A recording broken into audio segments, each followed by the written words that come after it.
something. Common Crook, 1 and a black for a creature, human rogue villain. It's a 2/2. When this creature dies, create a treasure token. Yeah, nice all around. Pretty happy to trade this. Be able to splash something. Considering that it's relatively easy to get this in the graveyard. Double blocks. Attacks into things pretty well because you're very, very happy to just have it die. I've always liked this, and at a 2-drop, highly desirable. C+. Oh, I like it, yeah. I'm on C. Very nice 2-drop. Helps you splash, which I think you're gonna have to do in this set.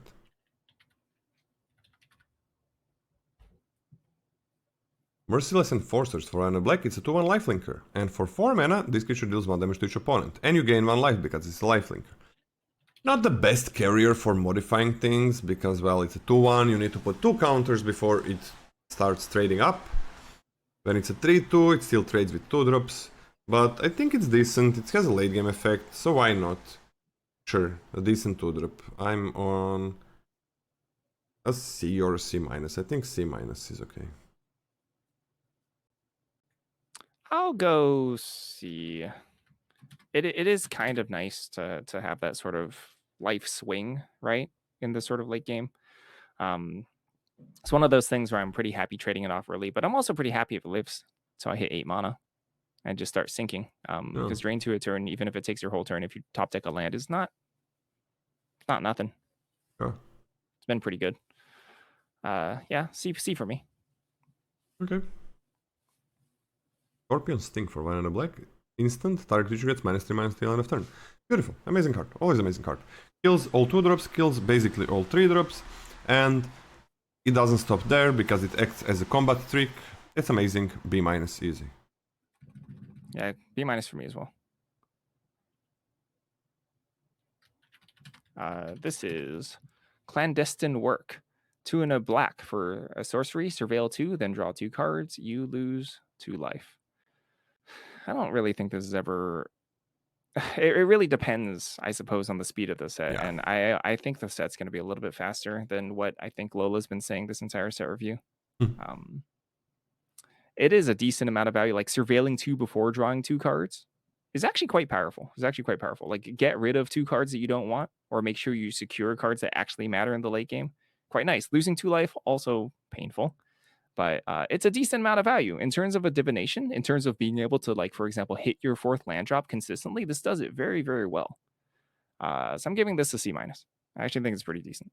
I'm actually gonna go for a D+, but I usually give these cards like a D or a D-. But lifelinker, 2-drop in black helps. And if set is as slow as I think, it kind of sucks that it's sorcery. Like, I like these things on instance, so opponent gotta worry about your other cards. Yeah, but I'm definitely into a bit of card advantage that this set doesn't have that many of. Yeah.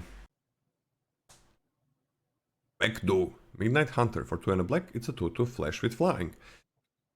It also has Mayhem for black, single black. Super easy, the easiest common in the game, where you can connive and get the extra value.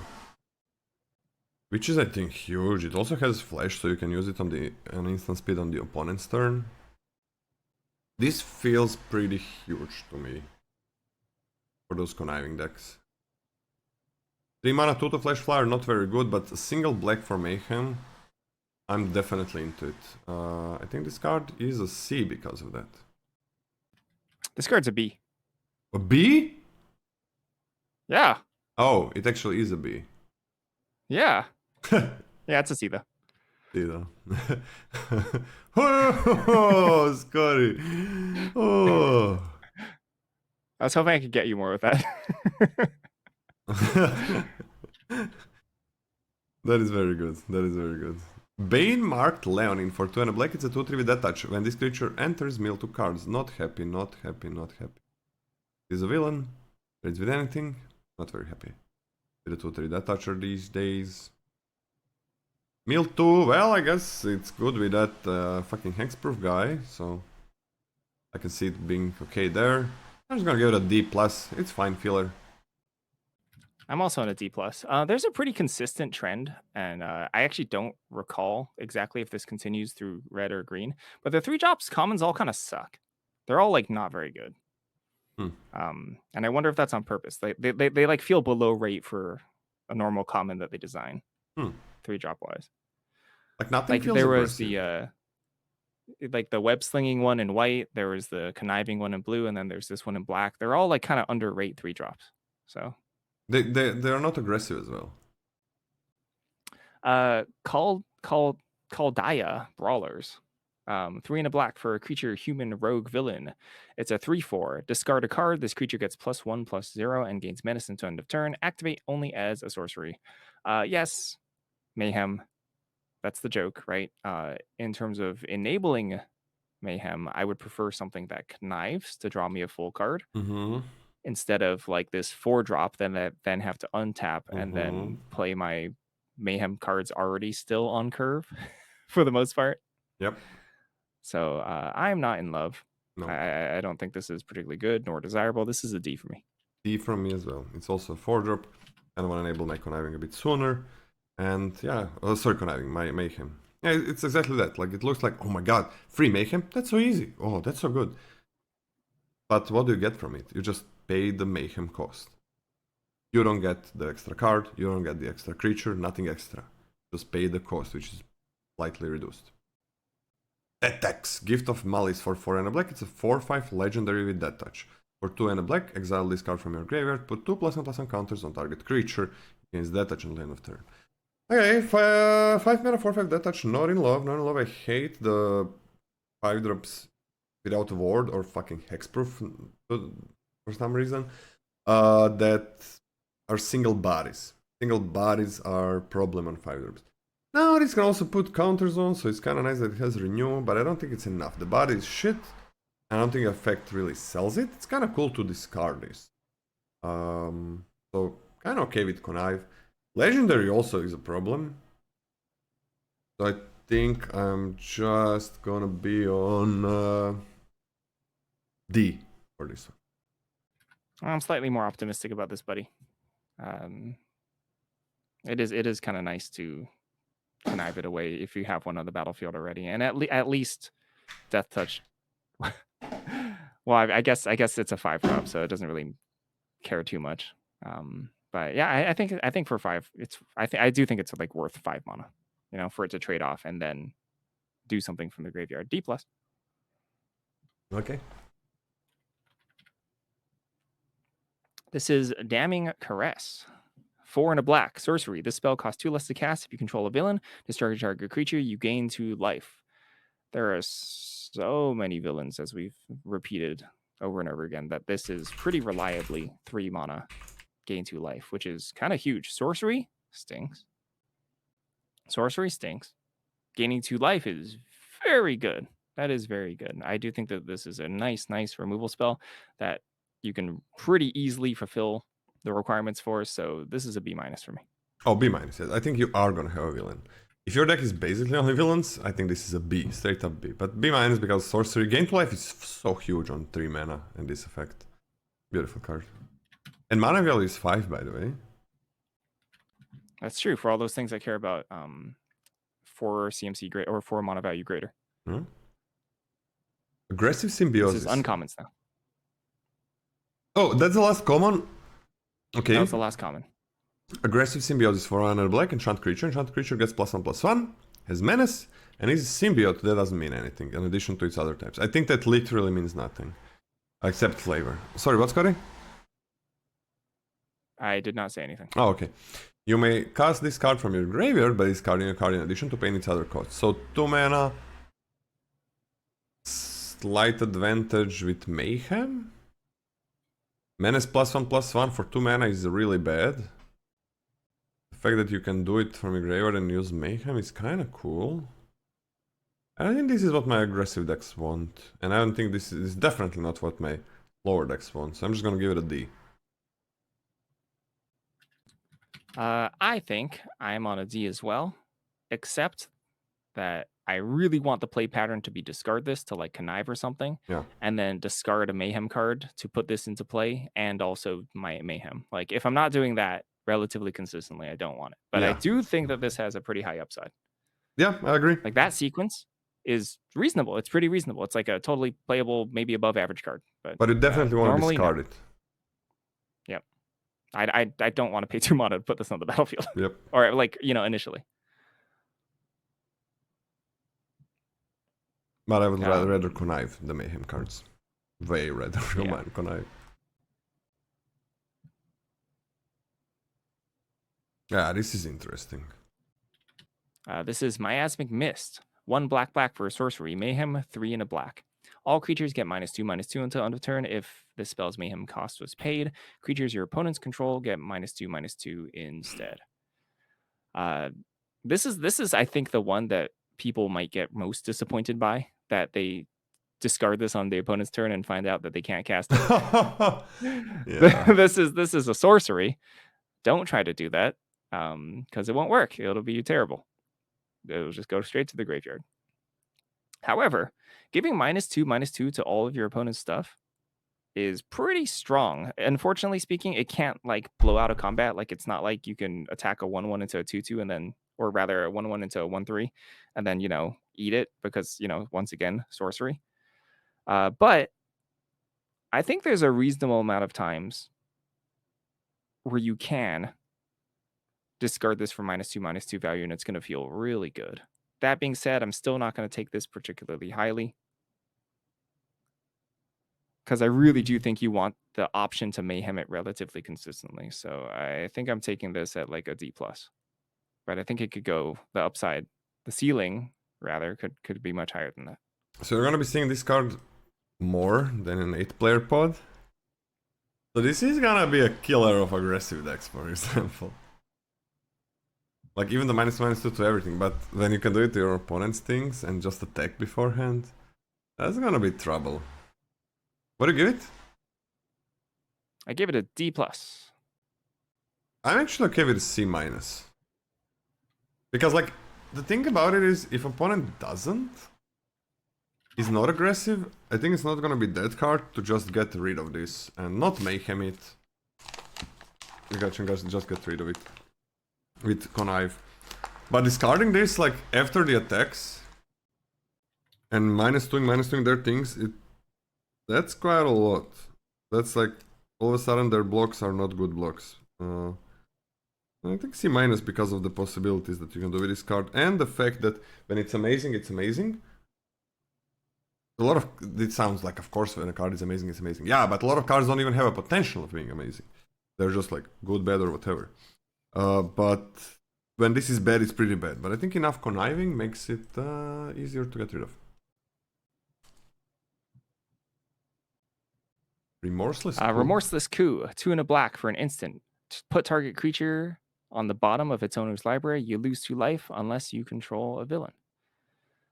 Oh yeah, so this is just 3 mana delete something. As we've been hammering again and again, it's so easy to have a villain. It's so easy to have a villain.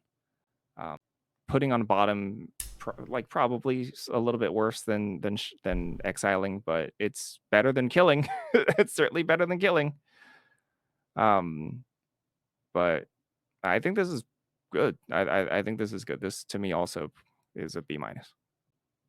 Yeah, B- is just great removal. 3 mana kill something almost always, I think. Yeah, black has good removal, man. Jesus Christ.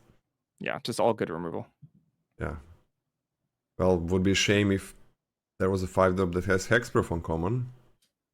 Nil, Vessel of Valgavot. For 2 and a black, it's a 2/2. When this thing enters, return target villain card from your graveyard to your hand. Villain spells you cast cost 1 less to cast. I think it's amazing. Again, black, blue, everything is a villain. So, I think this is great. I'm gonna give it a B-, because this is gonna be super easy to do. And there is some milling and conniving. This is like... This for a lot of decks is just monocolor Rutstein. Monocolor what? Rutstein. For a lot of decks. Okay, yeah. That is not a 3/2 though. It's not a 3/2. Yeah. I'm giving this a B-. Like, Radstein was like a B or a B+ in that set. Yeah, that was a B+. No, it was a B+. It was just a B+. That was nuts.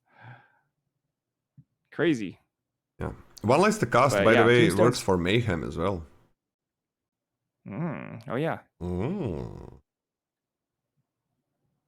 This is a Scorvus Amis, Crime Lord.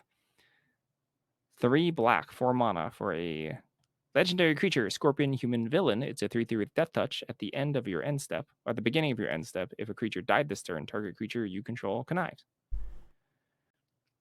So this is a problem in a couple ways. Conniving on your end step cuts out a lot of the Mayhem synergies. It cuts off all of the creatures without flash. It cuts off all of the sorceries. It's conditional. It doesn't happen every turn. And the body sucks. Also, if this trades, it doesn't even connive. Like, if you trade this off, you're not getting the end step trigger. I think this is kind of poop. I think this is poop. I think this is actually... I think it's like a D+. And you gotta remember, conniving is great. Even without Mayhem. Conniving is a pretty strong effect, yes. Yeah, like the fact that a 2 mana 0/3 connives, like 2 mana 0/3 is a horrible piece of shit that it makes something connive. It's a horrible, horrible, horrible, horrible body. But the fact that it always connives, with Mayhem, without Mayhem, it's big. It's a big deal. That being said, this is not just always conniving. But it is a powerful effect. You've had these 3/3s with no text, no death touch, I guess it has death touch at least, that get +1/+1 counters and stuff. And those have always been horrible. It's hard to like be sure that something died. What do you give this? D-? D+. I'm gonna be on a C for this one. I think it's, especially in this set, I think it's slow enough that this is gonna be a worrisome effect. And I could see it going down. This is ATB connive. Oh, it would be really good, I think. Really, really good. Yeah, B-? really strong. Assuming it keeps the other text too. Assuming it keeps the other text. Oh, oh my god, that would be like a B+, I think. Yeah. B- without the text. Prison Break for 4 and a black. Sorcery. Return target creature card from your graveyard to the battlefield with an additional +1/+1 counter on it. You can Mayhem it for 4. Okay, I'm into this with this many connives. I'm into this. Like, with Mayhem, even like later on, maybe on turn 6 or something. A lot to pay, 4 mana for Mayhem. That is so much to pay, but... the effect is fine. Again, this is a lot of hoops to jump through still. You gotta have a creature that you want to get back. When this was like 2 +1/+1 counters, that was amazing. Like, that was amazing. But 1 is less than 2. Put it here first. I think it's a C because of the Mayhem. Otherwise, I don't think it's... like, without a Mayhem, it's not that good and it's not that easy to do the Mayhem thing. C, but I can see it being like a D+ or something, but I'm gonna believe. Okay, I'm gonna C-. I'm a little bit of a hater. I don't love the hoops. I just don't love them. I don't love them for the payoff, but there is a very high upside here. This is Krobel, Envoy of the Bog. 4 and a black for 5 mana for a legendary creature, Spider Human Hero. It's a 4/4 with Menace. Whenever a creature you control attacks alone, put a +1/+1 counter on it. Then surveil X, where X is the number of counters on it. Whoa. All right. All right. What the fuck? So this one basically has immediate board impact. You play it, you attack with any creature that you've had previously, you get a little bit of value, a little bit of nice value. Surveilling X, basically meaning like even if you discard something of value, you get a little bit of value on top of that. Or if you just need to discard something of value just to push that attacking creature past the blocker, it's very good. That's quite strong. And honestly, even if you play this, even though this is a pretty crap blocker, attacking next turn and threatening to make this a 5/5 with Menace, not even that bad as a threat on its own. It is kind of irritating that you can't attack with multiple things and trigger this. The attacks alone clauses are always like, they're always more punishing than it seems at first glance. But I think this card overall is pretty good. I think this is a C+. Oof. Okay, can you lower the grade of that 3/3 Death Toucher for 4 to D+ from me? This is just the body. By the way, that's a C to a D+. Yeah, that's way too weak. And this card got me thinking, like, this shit. This is not good. Super effect feels, everything feels powerful, right? But it's a 5-drop that is the worst thing in the world if you're behind. It's horrible if you're behind. 5-drops need to be good when you're behind. They need to not die to one thing. They need to not ask you to attack. They need to gain your life, to make multiple bodies. Something that doesn't get fucked with removal. So, I don't think it's good. It's a super cool effect, pretty powerful. And everybody's thinking, man, I'm just gonna be attacking, surveilling multiple times. Something already has a counter, surveil even more. Yeah, but it's a 5-drop that asks you to attack. I'm gonna give it a D+, because it is a powerful effect. But I'm not sure that it's smart to play 5-drops that ask of you to attack. Or that's the last uncommon. Okay. What do you think about black? Black's removal looks really nice. Yep. And the black's creatures, except for the common 3-drop, also look pretty solid. So black, honestly, to me, looks, at least on the common level, to be the best that we've seen so far. Yeah, could be. I like Seems super fine. Not many legendaries that you gotta play. Oh, wait. That 2/2 flyer with Mayhem is a legendary. With a single Mayhem. I don't know if I can pick it as a C. Is it too much to ask that you move that grade, or should I do it later? Or not, on my own? Give me a second. What do you want to move it to? The Vecdu, the Midnight Hunter, is legendary. I want to give it a C-, like legendary 2/2 flyer. Onto the rares. Yeah, black seems decent. Louis, Pompous Pillager for X and a black and a black. It's a 2/1 lifelinker. It enters with X +1/+1 counters on him. When it enters, it deals X damage to target opponent. Holy fucking shit, man. Alright, so 2 mana, 2/1 lifelink, but then 3/2, 4/3, 5/4. Like, the lifelink that you can scale is a lot. And then, if you play it as a 4-drop, it deals 2 damage and gains you 2 life, and it's a 4/3 lifelinker. Like, that's somewhere where I want to start casting it. It's a 6 mana, 6/5 lifelinker that deals 4 damage and gains you 4 life. Oh yeah, that is way too much. And way too much flexibility. I'm on an A-. This is a bomb. Flexibility is amazing.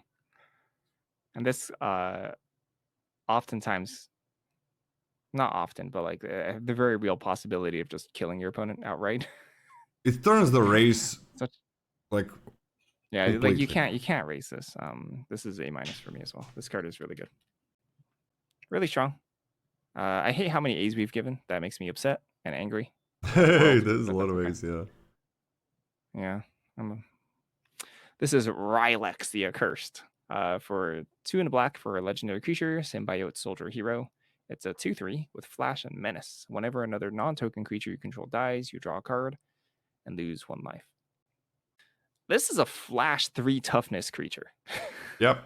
That's always been quite irritating. It's always been quite irritating. You offer up a trade, flash this in, your opponent, attacks thinking that, oh, at least, but the worst that can happen is a trade. Apparently, the worst that can happen is a trade. You draw a card. It's good. This card's good. Even Menace on its own, that opens up a decent amount of early game attacks. Mm-hmm. Decent amount. This card is just good. I think this is just a B. I think it's a B+. And the thing about it is, usually these cards are like 2 toughness. It actually holds its ground against 2-drops, as you said. This is a problem. You get so much from a 3-drop. Oh, this is a problem. Best thing that I can do is remove it. Sure, they removed 3-drop that came in at instant speed. Not easy to do.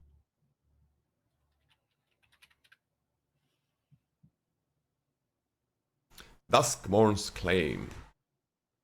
It's an enchantment for 2 and a black. At the beginning of your end step, 2 target players each reveal the top card of their library. They each lose life equal to the mana value of the card revealed by the other player. Then, they each put a card they revealed into their hand. This is an F. It's you both get the same effect.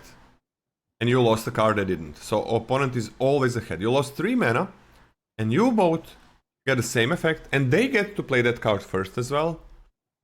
Like, if you don't think this is like the perfect example of a knife. It is the perfect example of an unplayable limited card. Loses tempo, loses card advantage. It loses everything you want in order to win a limited game. Play a land. This card is like objectively worse than Unstoppable Plan. It's worse than which card? Right? Then which Unstoppable Plan. This is like worse than that. Yeah. This is This is way worse. This is maybe the worst Like card I Unstoppable have ever Plan seen. has a very minor upside for you. This has no upsides. This is effectively this is worse than paying 3 mana and discarding a card from your hand. Pay 3 mana, discard a card from your hand. This is worse than that. Would you play a 3 mana card that just discards itself from your hand? You know why a land might be worse? Because you cannot connive the land away for a +1/+1. That's true. Yeah, fuck that shit, man. The house grows hungry. 2 and a black for a saga. This is Chapter 1, destroy target creature. Chapter 2, each player may discard a card. Each player who doesn't loses 3 life. Chapter 3, exile any number of target players' graveyards. Yeah, okay, so baseline, 3 mana destroy creature. That's already fine. The nice thing about Chapter 2 is that this is your main phase. Yep. That you were discarding. Your main phase, which means they cannot mayhem creatures that don't have flash, and they cannot mayhem sorceries, but you can. You can.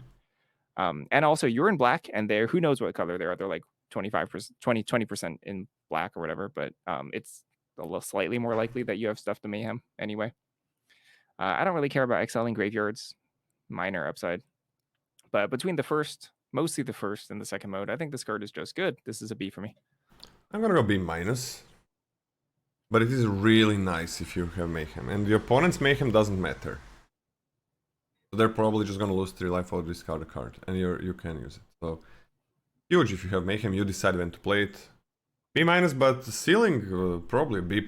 It's probably B+ ceiling, especially if you're blue and you can bounce your sagas back. Can you give it the B+ ceiling? Because like if you do have That's mayhem, fine. That's quite good. it's free mayhem. Bouncing is always the best. So that's really nice. Sorry. This is Wrench, Speedway Saboteur. For 3 and a black, it's a 2/3. Oh, that's bad. But when it enters, it's a villain. Look at the top 9 cards of target player's library. Exile 2 of them face down.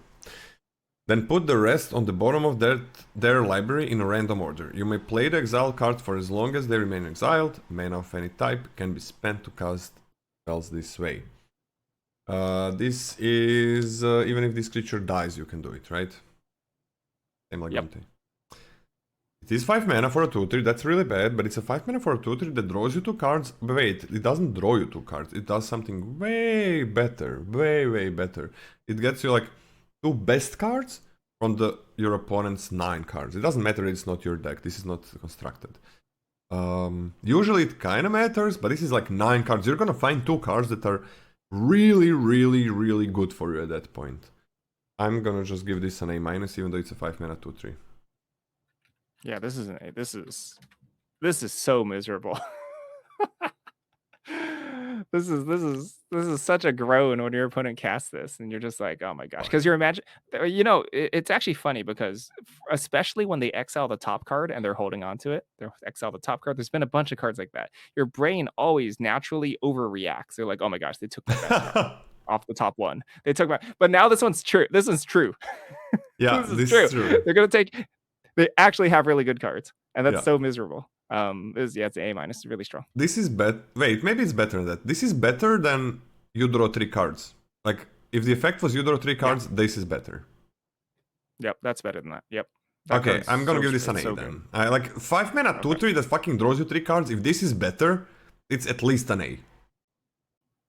Right? Like, fuck off. The 5 mana to draw 3 cards, I don't care that it's, like, not affecting the board that much. It affects the board and I have 3 cards. Wow. Yeah. Really good. Oh. Huh. This is a cool board wipe, man. Villainous Wrath. 3 black for a sorcery. Target opponent loses life equal to the number of creatures they control, then destroy all creatures. Normally, normally, I think that board wipes are a little overrated. But I think this is enough of a good effect to sort of make up for that. I kind of like this. I don't think this is like the most amazing card in the world, but I think it's pretty easy to nug your opponent for a meaningful amount. The nice thing about this is that when you wipe the board and then both players start developing afterwards, it's pretty easy for you, if not to outright kill your opponent, to at least force your opponent not to be able to attack you. Like, it's very common in those like reset games where you play a card, they play a card, and then, you know, like if you were behind anyway, which you might have been considering that you wrathed, you might get just pressured back, which can put you in a pretty disadvantageous position. But if you knock your opponent for enough damage, it's possible they just have to hold back like a larger creature just so they don't die, which I kind of like about this. I kind of like it. I'm giving this a B. 5 mana red, just a red, not that great. But yeah, but you make them lose life. 2, 3, 4, 5, like that's pretty big, man. You can even sometimes be aggressive and then kill them with this. This never happens with board wipe. I'm okay with a B. I'm okay with a B. And if this is slower set, board wipes are gonna be better. Can you read the next card? I gotta set up a little. But give me the next card. The Terminus of Return. For 1 and a black, you get an indestructible artifact. Terminus Stone, Infinity Stone. Okay, Terminus Stone. You can tap it for black. You can also tap 7 mana. 6 and a black. Tap this and exile any creature you control. So that's all the cost.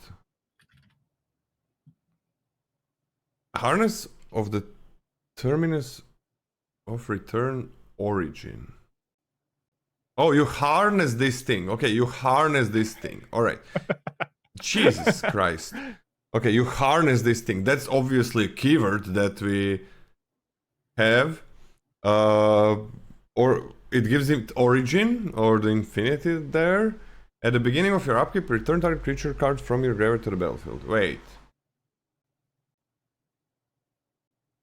I mean, that's not bad. But yeah, this is... Once harnessed, its ability is active. Yeah, like we really fucking didn't need this infinity sign, and that... I think that people, like... Okay, it's fine. It's just weird. Like this is the next step. Like giving something names that don't matter, like flavor names for their abilities. Okay, but like this is for no reason. It's complex. Like I think people would understand that you're harnessing it. We don't need a keyword once harnessed. Like they're never gonna have a harness ability again. I mean, actually. I think it would be cool to have more harness abilities, so hopefully that's gonna happen, but I feel like it's not. But actually it would be pretty cool to have this. Okay, that's a very, very powerful ability, but you gotta kill one of your creatures, right? That's, can be a token or something, sure.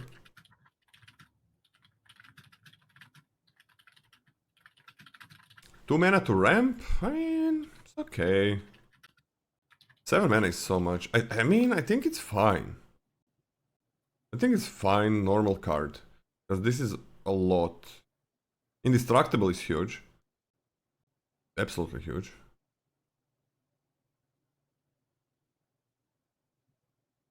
If they bounce this, you're fucked. And blue has a combo that bounces it. Oh, that kills it, man. You're so fucked. I'm just gonna go on a D+. It's very cool. I think it's playable. I don't think it's good. But I can see it being like a D or a D-. But, okay. Alright, I think this is alright. I think it's okay. I'm giving this C-. Alright, it's alright. That's fine. Yeah. How's the Let's talk Infinity about Stone? Vigo in How's the Infinity Stone not an A? the what? The Infinity Stone is not an A. How? How? It's only one of them. Okay.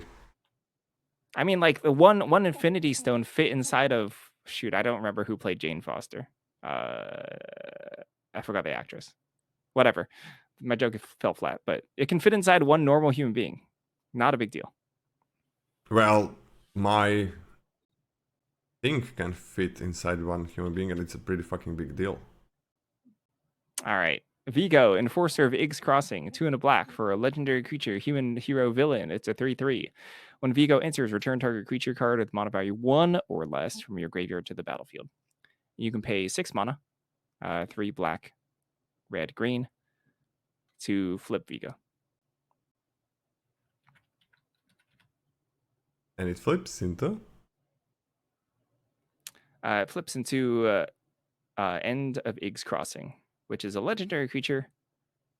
Symbiote hero villain. It's a 5/5 with menace, trample, and haste. Whenever this attacks, you may sacrifice another creature. If you do draw X cards, then you may put a permanent card with mana value X or less from your hand onto the battlefield, where X is a sacrifice creature's mana value. Okay, so this is one that doesn't stand out to me as like incredibly broken off the bat, right? Like you got a 5/5 for 6 mana, menace, haste, trample, which is like kind of expensive. That's kind of expensive. Sacrificing another creature, sure, cash in, but it's just not always necessarily going to be the case. Although it is actually very, very nice to be able to cash in something and develop the board at the same time. That's actually a huge effect there, that you actually don't necessarily fall behind on board just by sacking your board. It kind of needs that clause. Otherwise, I think it'd be really, really bad. Overall, I think it's fine. In terms of 1-drops to buy back, that is extremely conditional. Like it's a 3/3 on the front side for 3 mana. Kind of mediocre. Returning a creature with mana value 1 or less, that is very conditional. So like I think it's only a little bit better than just a 3/3. Yeah, they're dual lands at common. Overall, I think this is fine. I think overall this is like what, a C+. I think this is a C+ for me. It's really good. You're gonna have to splash that transform. 3 mana 3/3 is fine. It's pretty bad. I mean, if you can get something. No, 3 mana 3/3 is bad. I think this is like a little bit better than a 3 mana 3/3 on the front side. Yeah, it's like if you can get something back, that's broken. But it's very hard. Yeah, I think it's very hard in this set to do that. Extremely, extremely hard. So hard. It's so hard. There's that.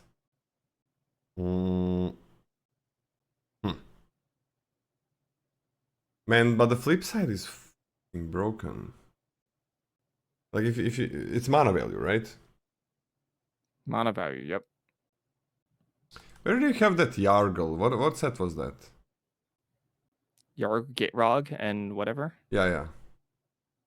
Ravenous Ride. Gitrog, Ravenous Ride is I think what you're talking about. The 5/4, I think, or something, or maybe bigger. 6/5, 5-drop Golgari. What set was that? That was Outlaws of Thunder Junction. Let me just see the card. So it actually was probably the exact same as this plane. Sorry, what? This is probably a Thunder Junction card. Oh, it was Gitrog. Yeah, you're right. So it was a 6/5 trample haste. Okay, that's pretty huge. And whenever it deals, you can settle it, and when it deals combat damage to face, obviously. When it deals combat damage, then you can sack that creature, and then you draw those cards and put only land cards there. Like you gotta attack, connect, and you don't put any permanents in. This just has to attack. Oh, by the way, you can just wait with this and cast it for 6 mana. This is the one that I wanna cast for 6 mana. Like that, this is the one. What Lola's talking about is that these are actually modal double face cards. You can cast either side, which we didn't know yesterday, but now we know. We know now. And we are Venom. And this is, I'm like, if you sack a 4-drop, that's crazy. Or 5-drop or 6-drop, that is fucking crazy. As you just attack, right, and then put it there. And it has Menace, Trample, Haste. Like, they're not gonna have a good block on it. They're definitely not gonna have a good block on it. That's enough to turn the game around. Gitrog was amazing. And I think this is also gonna be amazing. The problem is it is a 6 mana. But you can also play it for 3 as a normal 3-drop. Like, that's a huge power, right? Yes, you have a broken card, but sometimes you really fucking need that 3-drop. What do you give it? C+. Nah, I'm gonna B. I think it's powerful enough. I think I'm gonna B. I can see it being a B+, but B because it's not 2 colors, but 3.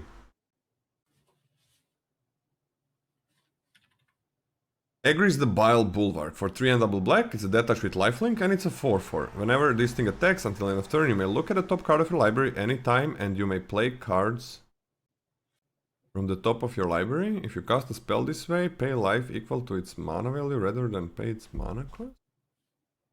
This is not as long as it attacks. This is just like, even if it dies, you can do this. Yep. Holy, you can play. Yeah. Yeah. Hell yeah. It has lifelink, so you're gonna get a life. Okay, that's crazy. Like 5 mana 4/4 detach lifelink, I think is great. Yeah, that's okay. That's enough. Okay, B+. Yeah, B+ for me as well. It's strong. That's powerful. Hex of Undeath. Hex of Undeath is 6 and a black for a sorcery. Return up to 6 target creature cards with different names from your graveyard to the battlefield. Different names? Yeah, I think this is a huge hoop to jump through. First of all, you're going to have a lot of repeats. And a single repeat in your graveyard is so bad. Yep. when you're trying to hit a number as high as 6.